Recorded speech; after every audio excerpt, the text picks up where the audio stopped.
Yes! Honey Bunches of Oats. Just enough for one bowl. Matt, save me some Honey Bunches of Oats. Hey, me too. It's my favorite. Oh, Matthew! Honey Bunches of Oats with crispy flakes of wheat and corn and crunchy oat bunches. Your whole family will love it. Uh-oh. Is there another box?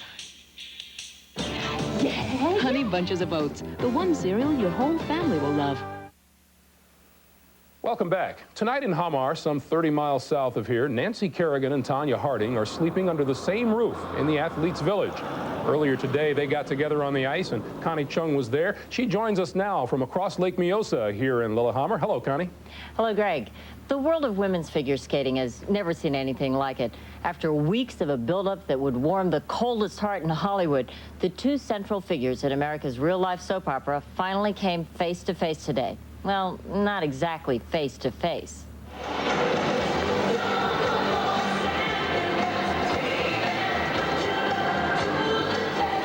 It was the moment practically everyone here had been waiting for. Nancy Kerrigan and Tonya Harding together at last on Olympic ice.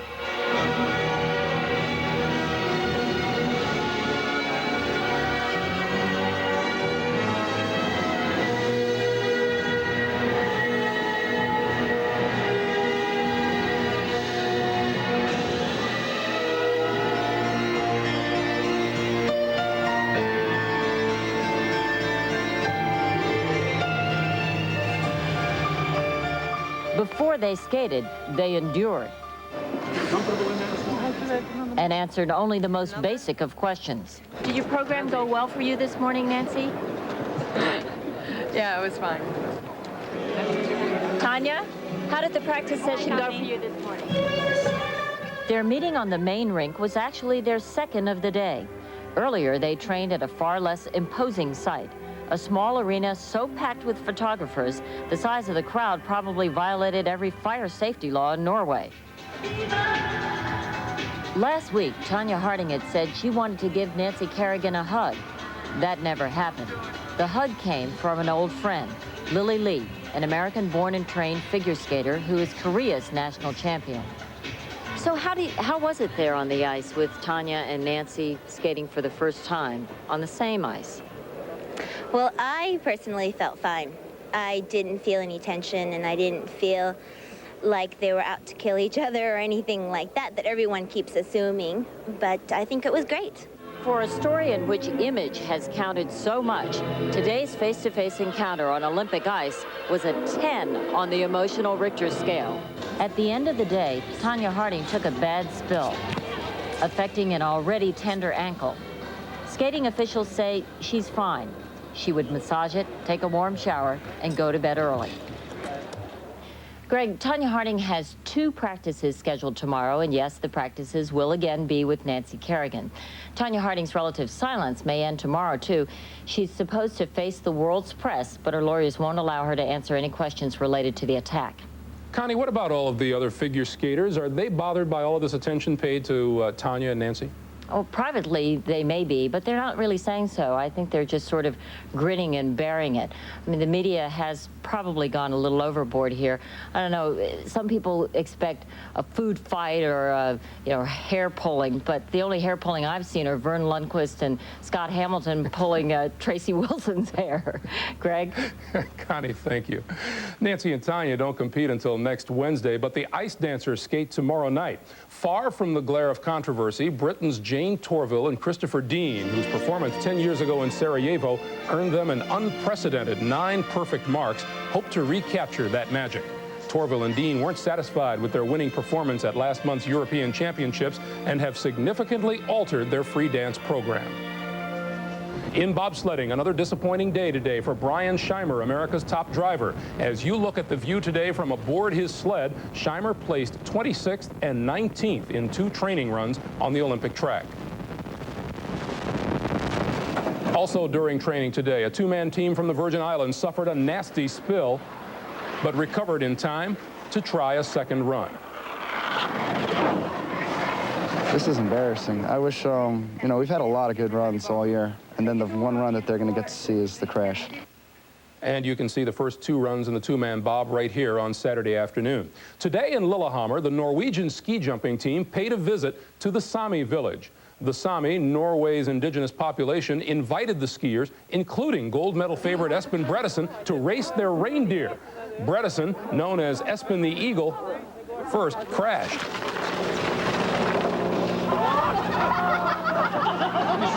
Then he soared, racing around the track and recording the fastest times anyone had seen. And the Sami proclaimed him their unofficial reindeer racing champion. Coming up, more figure skating. But first, we'll go out to alpine skiing, the mountain at Kvitfjell, and the men's Super G. Tim Ryan and Andy Mill will have today's action after this message and a word from your local station. All that. These days, information is often out of date in the time it takes to publish it. All that. So, why print it before you need it? All that.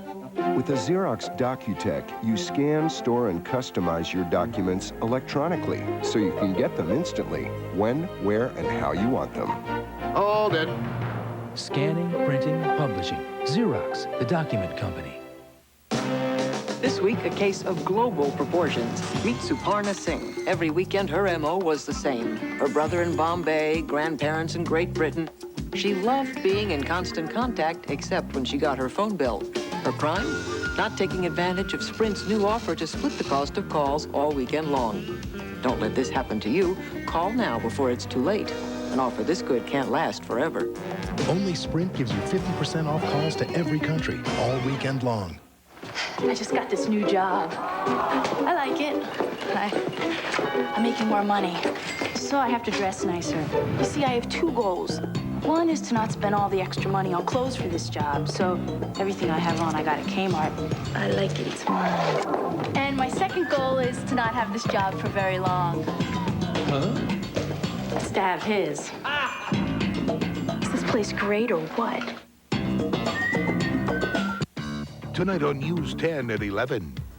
A single-engine plane in big trouble tonight. The landing gear refusing to lock in place. Hello, I'm Ellen Frio. And I'm Jennifer Smith. We will show you the dramatic outcome at 11. And this videotape just in. We're on the scene of a serious accident right near Fairfield. A big rig and a car. Several fatalities. The accident possibly weather-related. We'll have a live report. And the storms causing trouble all over the state. We'll show you the latest fury of Mother Nature. See you at 11.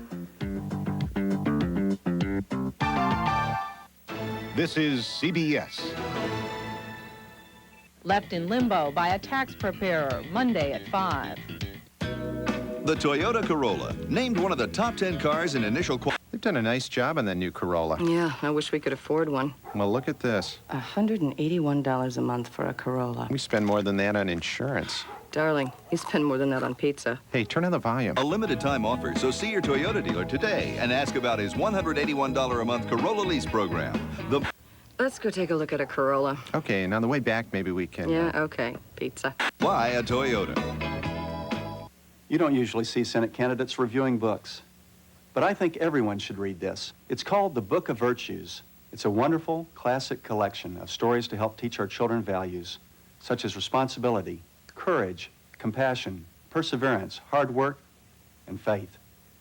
This book is also a great reminder that solving problems in our country depends on strong individuals and strong families, not on government. That's a good lesson for all of us. Old Glory and the American ski team have been flying high on the slopes of Kvitfjell. And today they meet the challenge of the Olympic hosts in the super giant slalom. At Albertville, it was the event the Norwegians dominated.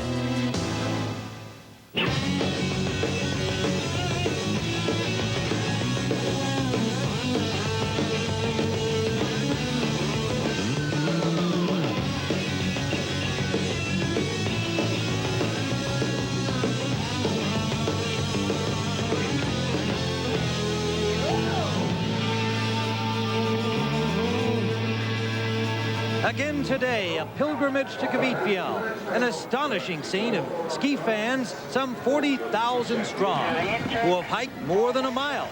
from parking lots to the race site and filled up the slopes. For Norwegians, skiing is part of the culture.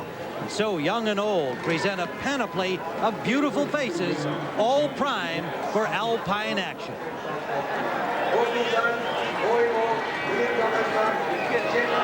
Hello, everyone. I'm Tim Ryan with Andy Mill here on the Super G course at Kvitfjell. And, of course, the Super Giant Slalom combines the speed elements of downhill and the technical prowess of giant slalom. And, Andy, I guess the most important aspect of Super G to the athletes is that they don't get to train on this hill. They simply get to make an inspection. Let's inspect this gate. Well, the inspection is so important because of that, because they're not really sure how fast they're going to be traveling down the hillside without a trainer on. What they're looking for are key turns to this course. A key turn is a tight turn above a flat or a traverse where you must carry their speed. This is one of them, a big left here in the woods.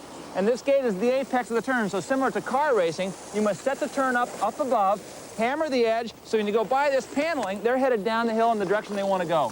Well, of course, the Norwegians, this is their home course. They're considered to be strong contenders here. Well, they're incredibly strong, and they're led by Shatil Andre Olmot, whom I feel was born to win big ski races. A lot of people think that he's favored to win 4 or 5 medals over the course of this Olympic Games, and today he's going for number 2. Mark Girardelli from Luxembourg, typically strong in all disciplines. This year has found his power in the speed events, and Super G is definitely a speed event.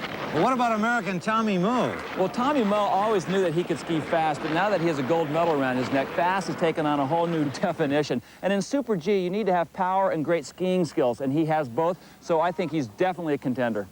Well, we've talked about how strong this Norwegian team is. For more on that, let's go to Hank Kashua. Well, Tim, the view is awfully good from this balcony of the start house in the top part of the Super G. This balcony belongs to the Norwegian house, where that team's coaches and athletes have been staying and training for the last year. Think there could be a home course advantage? Well, consider this. Just above Norway House is the American house, where the U.S. team has been training and staying. 2 races, 2 gold medals. Maybe there is something to this lodging thing. And when the racers came out this morning, they were greeted by this banner made by some of their fans from Colorado. Yeah, USA! USA! USA! Well, I'm afraid those folks are outnumbered. Norwegian flags abound at the finish area, and they know that number 1 in the start house is one of their own.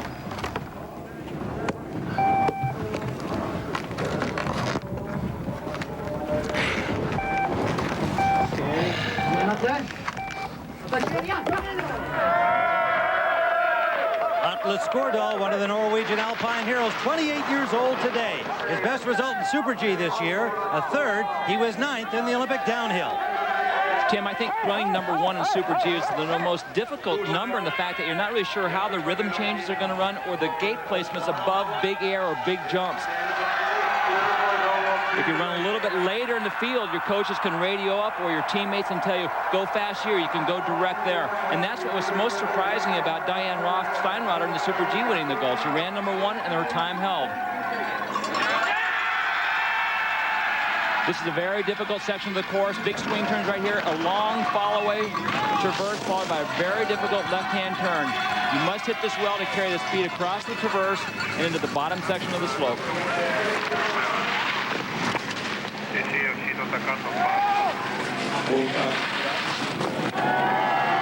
Skårdal with tremendous support from the fans lining the slope, of course. 61 miles an hour at this point. Sets the first split at 1 minute even. Down here you can see him setting up before the roll because what happens is on the steep pitch, you must have your direction change already made. Right here, set up, and then fly with the wind. This is perfect skiing down here. You can see he's already in his tuck and carrying the speed.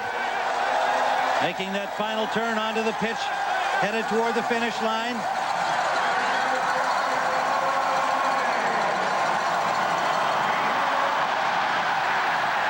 .1:33:31 is the time to beat for everybody to follow.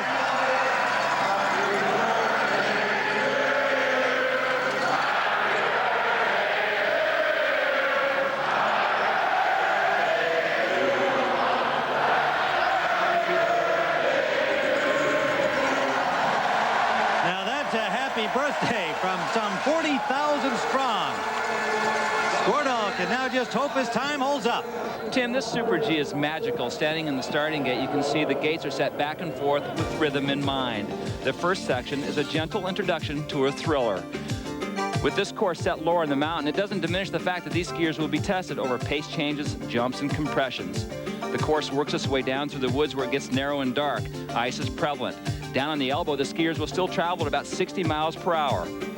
Directly following the elbow, the skiers will catch some monster air, followed by a critical flat to the finish. Getting old. Tommy Moe with Marcus Bosmeyer. They're preparing for their runs. Have a good one. But it's Daniel Maher's turn. He is number 2 from Switzerland. As a 5th in the Super G World Cup this year, was 14th in the Olympic downhill. Tim, that 14th in the downhill was a catastrophe for the Swiss. Typically, they are always up on the podium or near the podium and threatening for medals. And a lot of people speculate that the Swiss need a new generation of skiers. They're all getting later up in their 20s, and they don't feel as though they're really challenging the hills. They're getting somewhat complacent in their skiing. But Maher is always a challenger to any course, and even though he won the test event here last year in the Super G, let's not be fooled because the snow in March was a lot softer than it is today. He is fast here on the top. Nearly 7/10 ahead, Daniel Maher. His 3rd Olympic Games at age 32.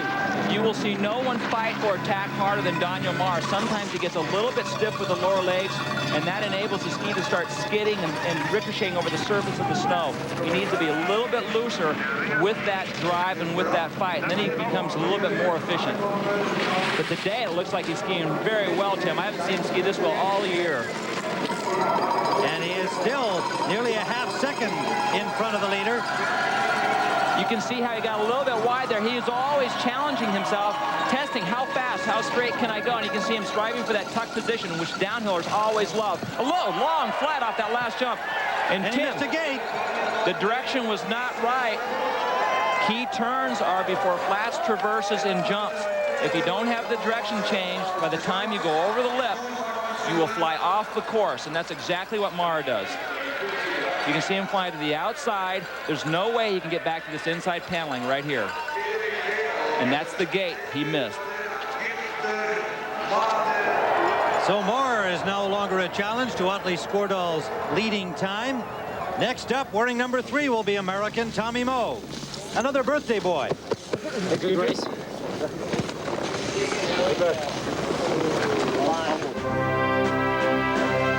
The Olympic Winter Games on CBS are sponsored by the new Dodge, a proud sponsor of the 1994 U.S. Olympic team, and by John Hancock, official life insurance sponsor, 1994 U.S. Olympic team.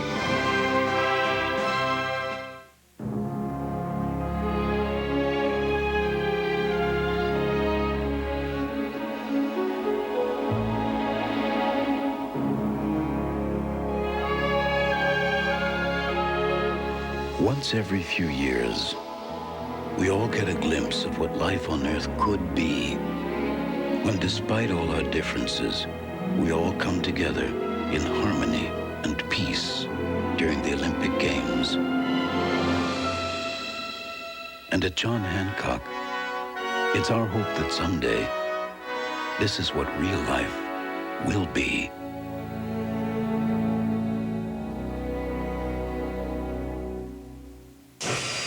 We offer something no full-size pickup ever has, 4-wheel anti-lock brakes. We've thoughtfully provided a driver's airbag. Of course, we've also designed the frame and body to distribute the forces of a frontal impact and installed high-strength steel door beams to help resist the forces of a side impact. Of all the jobs this new truck was designed to handle, none is as important as the one we hope it never has to do. New Dodge Ram, Motor Trend's Truck of the Year. Alec Baldwin and Kim Basinger steam up the screen in The Getaway, says the LA Times. She is a stunningly healthy young woman. It's escapist fun with non-stop action that never lets up. The Getaway, rated R, now playing. This dress is definitely dangerous. No matter what's your favorite look? It looks like, Help keep that look by including Kellogg's Special K. Great toasted taste, 110 calories, and fat-free. I like what I'm seeing. Kellogg's Special K. Great taste never looks so good. Thank you. See these weapons of war? Well, get this. They're being routinely stolen from U.S. military arsenals. The fact is, the Army doesn't know these things are gone. That's right. And guess where the stolen weapons end up? See Eye on America for a CBS News investigation tomorrow on the CBS Evening News. Is the Commandant of the U.S. Coast Guard sailing into some of the same stormy seas that capsized the Chief of Naval Operations this week? 60 Minutes, Sunday. Andy, a couple of late entries again. Very late, about a century, it looks like. Guess they couldn't find a taxi either. But the real guys are here. And it's Tommy Moe time. 24 years old today. Tommy knows his dad and stepmom are waiting for him at the finish line. Billy Kidd is there. A good one. Did you give him a birthday present today? No, I haven't seen him since the downhill. He's been staying pretty low. He doesn't need to look at me. So what does it feel like to be the father of an Olympic gold medalist? Unbelievable. It's the greatest thing in the world. Couldn't ask for anything more. It's fabulous. We're just proud to be Tommy Moe's parents.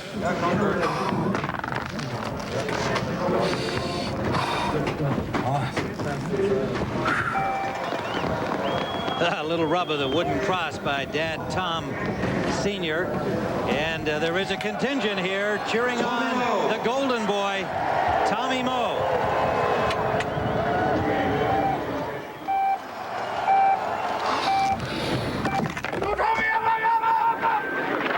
Andy, before these Olympic Games, his coach, Uli Luti, said if he were to go to Las Vegas, he'd put money down on Moe winning a medal in the Super G. What do you think? Well, Tim, obviously I picked him at the top of the show to do really well today because he's got great skiing skills. He knows how to put the ski on edge and carry the speed through the turn, and that's what it's going to take to win today. But he's got two other things going for him. He's got a start position number 3, which is a perfect number. He knows the course because of the course reports he's already received, and also his coach, Bill Egan, has set the course. And Bill said he wanted to set it slow and round turns on top because the Americans know how to generate speed, and obviously Tommy Moe is doing that. And he's 2/10 ahead right now and headed into the steeper part of the course. Tim, in the downhill, this is a section where Tommy Moe made up the time and won the race right here in this big left-hand turn. And again, today, he hit that perfectly. A nice round turn, letting the ski run, never got that ski sideways.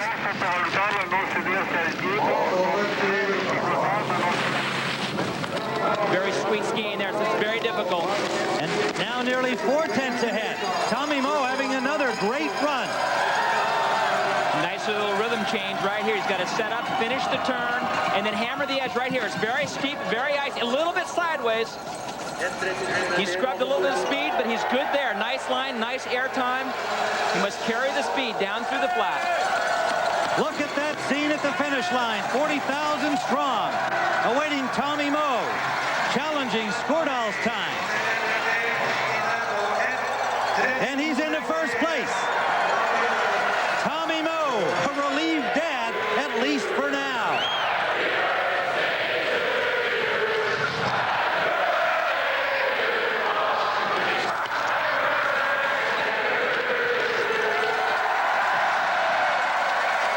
What a moment, what a gesture from these Norwegian fans.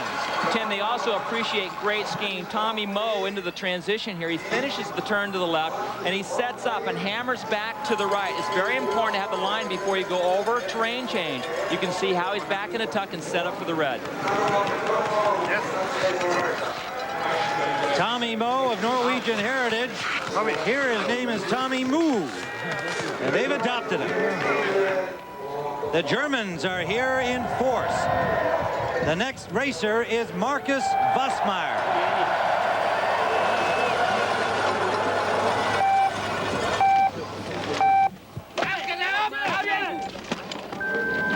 Wassmeyer, at 31 years of age, has been denied Olympic glory, still looking for a medal despite trips to Calgary and Albertville. He was 36th in the downhill here. Tim Wassmeyer is the most graceful and elegant skier on the tour. He's got such nice, supple feet. They're very, very soft. It's a great marriage between the skis and the surface of the snow. And that's a fast ski when it's running smoothly. Leading time of Tommy Moe's 32:35, and he's 2/10 under. Wassmeyer off to a good start on top. You'll notice how he edges the ski by moving the hips to the inside. The knees bend to extend and absorb. First full healthy season he's had in a while. Last year he ran into his own ski rep and broke his foot. Now he's looking for more results. That's Tommy Moe's leading split time, and he is 0.4. Vossmeyer leading at this point. And leading, he's skiing so well. I don't think there's anyone in the World Cup that wouldn't love to see Marcus do well. He's liked by everybody. Oh, he leans in right there, gets a little bit out of control. He is very lucky to make it right there. But everybody likes Vossmeyer. He's happy, he's go-lucky, he's smiling, he's having a great run here today. Is he ever onto the bottom pitch?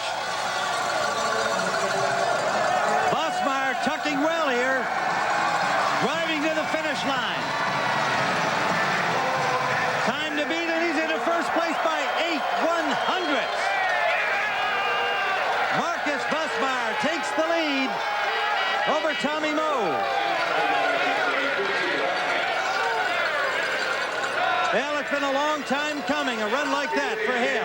And I tell you what, it was a very fragile line down here on the bottom. You can see right here how well he's skiing. The ankle, the knee, and the hip is in the same plane to resist the forces. But then in the next turn, he moves to the inside with his hip too soon. And watch his hip touch down, and his feet and skis are off the snow. So close to disaster. And miraculously, he pulls it together, gets the skis back underneath him, in a tuck, and back on line. What a lucky man he is. Marcus Vossmeyer, the leader at this time. A lot of racers to follow, and he knows it. Beautiful overhead view of this vast throng in attendance here at the Super G event. Enthusiastic, knowledgeable fans. And yet another of the very strong Norwegians, bronze medalist at Albertville, Jan Einar Torsen.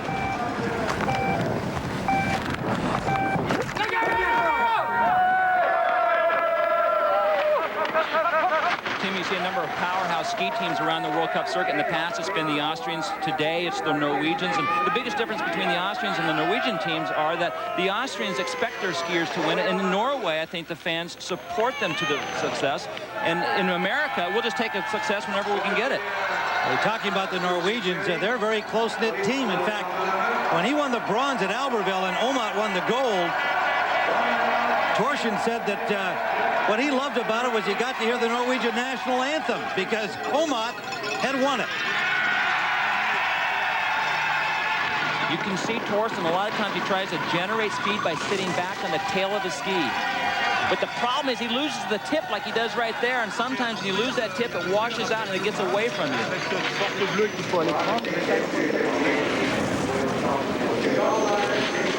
Nice line right here, carrying some nice speed, but he's 0.6 of a second behind.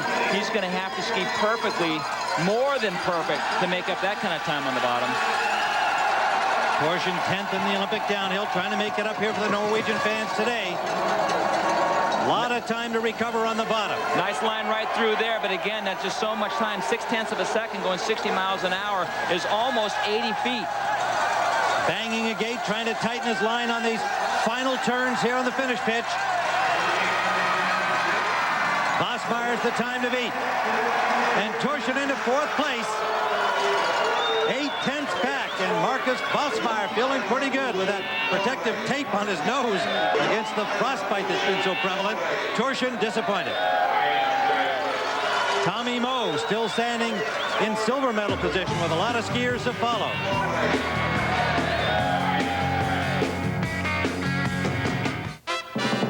Determination. Haynes salutes this Olympic moment of the day. Germany's Gunda Niemann was the gold medal favorite in the 3,000 meters until her medal hopes dashed. She first checked on her opponent, then continued on. Although there was no medal for Gunda Niemann today, she persevered and finished her race.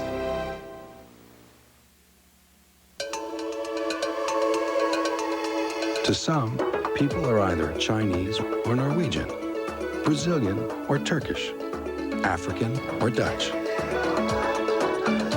To us, it's much simpler than that. People are just small, medium, or large. Haynes, proud to sponsor the U.S. Olympic team from head to toe. I'm sneezing my head off. I'm sneezing my head off. Where's my NyQuil? This is some cough. This is some cough. If I take this, I could still be up to night coughing, and I got to rest. I've got to rest. Hey, you're really sick. You need children's NyQuil as much as I need grown-up NyQuil. Vicks NyQuil and children's NyQuil. The nighttime sniffling, sneezing, coughing, stuffy head so you and your child can rest medicines. We labored to make the new Dodge Ram the standard for quietness in a pickup. We triple sealed the doors. We coated the hinges with friction-reducing material. And to help eliminate wind noise, we even came up with a special sound-deadening antenna cover. As pleasant and comfortable as our new truck is, we just couldn't allow it to whistle while it works. New Dodge Ram, Motor Trend's Truck of the Year.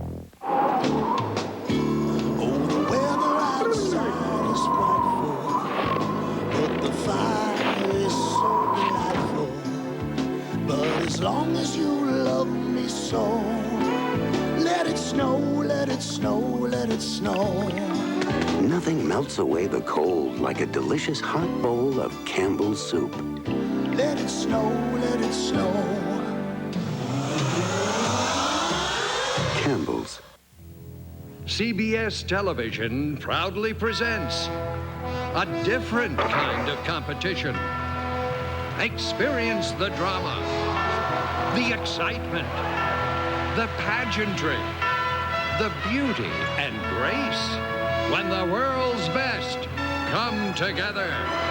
Tonight, watch Late Show with David Letterman and go for the gold. Saturday night. Bonnie's back.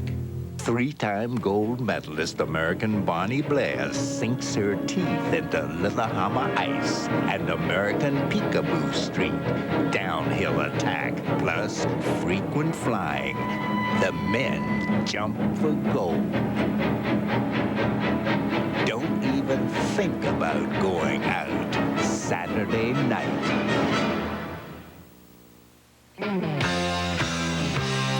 This was the scene for America's new Golden Boy last Sunday night. Today he's hoping to add silver. The birthday boy's in the finish corral with our Patrick Lang. Happy birthday, Tommy. How was your run today? Oh, pretty good. I think I skied well. Had a couple little mistakes, but I was taking risks and I gave it my best. What about the happy birthday celebration here in the finish line? 4,000 people. That's a great feeling, you know, have that many people singing your birthday to you, and I'm just on cloud 9 right now, having a good time. Well, thank you, Patrick. Here is simply the best ski racer in the world today. He's from Norway. He's at home.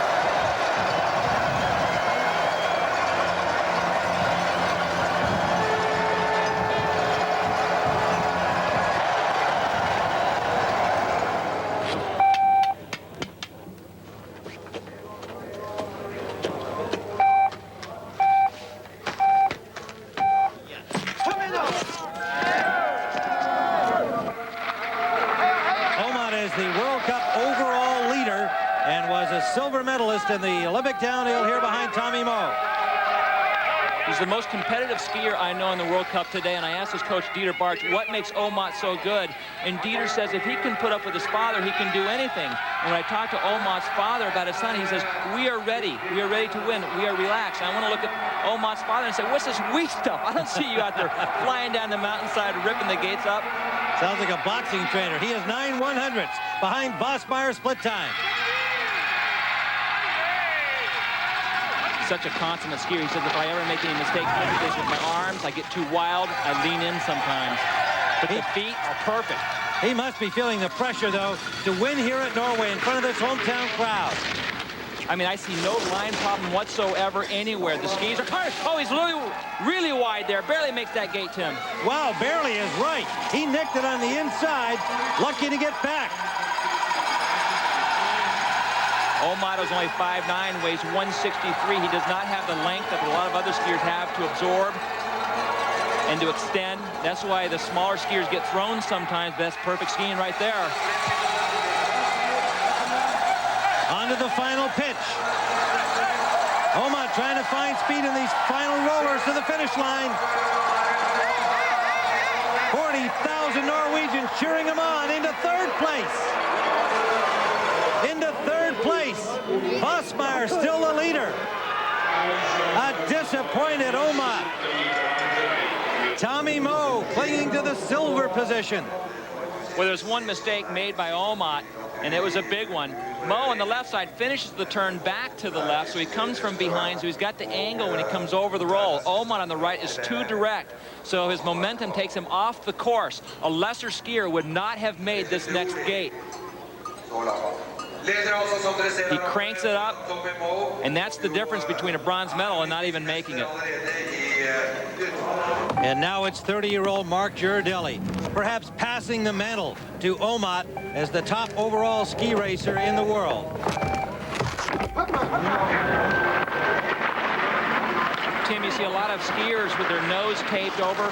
Vosmeyer, Girardelli, underneath that tape, they have open, oozing wounds from the frostbite. It's been terrible this week. And with the wind chill, they estimate it to be about 30 and 40 below on some days. And Girardelli does have trouble in cold weather. He went immediately from the end of the race after the downhill combined the other day to get inside and get some medical attention.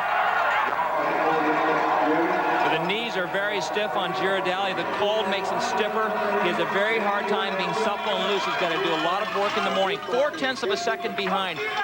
That's just amazing to me because the top section of this course is very easy skiing.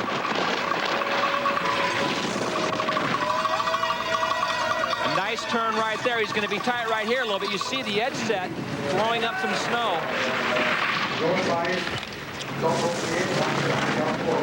You very rarely see Girardelli out of position or out of balance. He's so stable over the skis. And he's lost another 4/10, Sandy, here. He doesn't have enough room left here to make that up.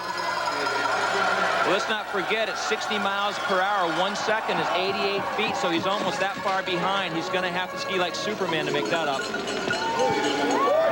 Not very graceful in the air, very uncomfortable whenever he gets thrown. The final gates for Mark Girardelli. Trying to get into medal position.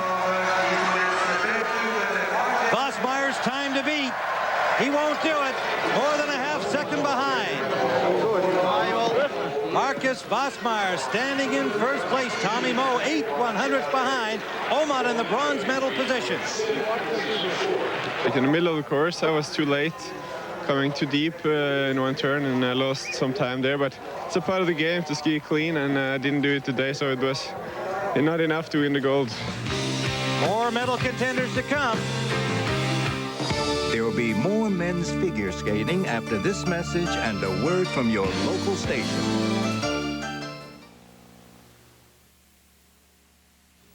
Look, Daddy, somebody made me breakfast. Somebody must think I'm special. Because you got Raisin Bran? Well, not just Raisin Bran, Post Premium Raisin Bran. Premium is good. That means we get not just lots, but hundreds of plump raisins. That's why it tastes so good. And these flakes have whole grain wheat and wheat bran. You deserve it. Somebody sure must think I'm special. It's me and Mommy. Post Premium Raisin Bran makes everybody feel like somebody special.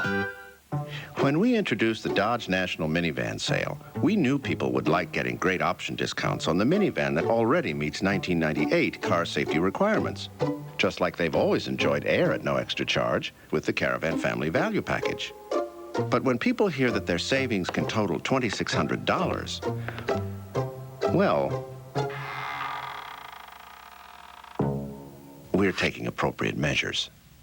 See your nearest Dodge dealer today. Somewhere beyond the sea, somewhere waiting for me, my lover stands on golden sands and watches the ships that go sailing. Somewhere beyond the sea, she's there. This is CBS. What the storm will mean for your morning commute at 11. What really makes News 10 different? Well, I think it's our determination to give our viewers meaningful, practical information Of course, that means covering the day's news, but it also means doing stories like Getting Out Alive, where we showed people how to escape from deadly situations, or having Lynn Gormley and 10 on your side stand up for consumers' rights. It means every night providing the kind of information that makes it worthwhile to watch News 10.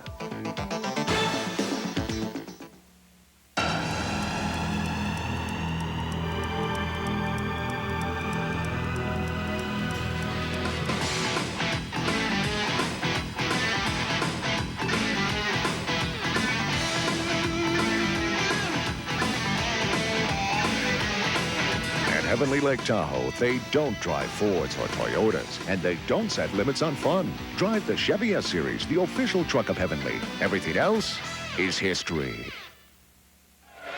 Marcus Vossmeyer of Germany, the leader here in the Super G, could be looking back into history. Only one other German male has ever won a medal in the Winter Olympics, and that was back in 1936. Now it is the turn of Werner Perretoner from Italy, a 26-year-old who's battled knee injuries. In fact, had one just prior to the new year. Skipped the downhill, but here he is in Super G. Well, he really had it going with a second in the Super G in luck, and then all of a sudden in Bormio he was skiing well on a very icy course, fell and stretched the ligaments in his right knee. And they were actually in question as to whether or not he needed an operation. They said, well, no, the Olympics are coming up a little bit later in this year. Let me see if I can get back. And here he is. And actually, he's been skiing pretty well in training throughout the week. This guy's had 10 knee surgeries. So many of these skiers have had to go through that. That's the leading time at this point of the course set by Vossmeyer. And he is just 4/10 behind. That's very respectable skiing. I think the greatest comeback from a knee injury was with Steve Mayer back in 1982. He had 2 arthroscopic knee operations, and 2 weeks later won the gold medal in the giant slalom. So Perretoner can do it if he skis cleanly on the bottom, carries the speed across the traverse. Not bad so far. Downhill coach Michael Meyer really likes this guy, and he thought this course suited him, but that knee that bothers him, just a little too risky for the downhill. But here he is giving it all, but he's lost 4/10. Well, it's nice and clean, but let's keep it in perspective how fast the earlier skiers skied. And it's going to be very difficult for him to take that nice tight line and really hammer it, because I'm sure he's a little bit apprehensive of the power he has in it. Perretoner, that final turn onto the finishing pitch, tucking over these final rollers to the line. Enthusiastic crowd cheering every skier into 5th place. That's a very good position for this young man. A little more than 5/10 back. But Tommy Moe holding that silver spot. That's his girlfriend, Megan Garrity, to join him in the finish line. She's on the women's team. And now it'll be yet another Norwegian. The strong entry by the home squad. Lasse Kjus was 18th in the downhill. First in the combined this year at Kitzbühel. And that was very impressive, especially since he was 4th in the downhill. But I think that Kjus skis better than his results indicate. He's just been fluctuating so radically in the downhill portion of the men's combined. He won that, but it's a matter of making a commitment to doing that every weekend, and he's just not getting the results that he should have. A nice, powerful skier, though. World champion in combined at Japan. 4/10 out here in this Super G race. He'll have the support of this huge crowd when they get him in sight in the finish area. It's amazing how well the Norwegians ski in the dark. You can see that they go in and out of the light, but it's so dark with short days up here that they're accustomed to it in training.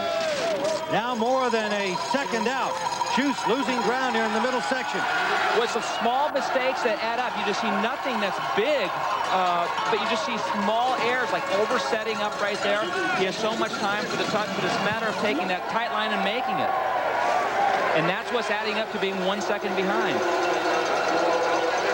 Well, Kjus will not challenge for a medal in this event, but of course he still has that combined opportunity with the slalom race next week.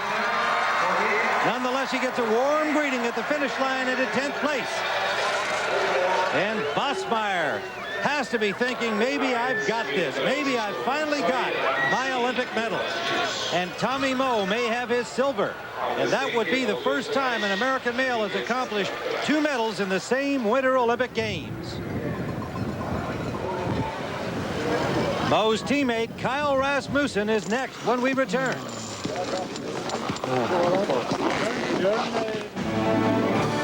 The Olympic Winter Games on CBS are sponsored by McDonald's, proud sponsor of the 1994 U.S. Olympic team, and by the new Dodge, a proud sponsor of the 1994 U.S. Olympic team.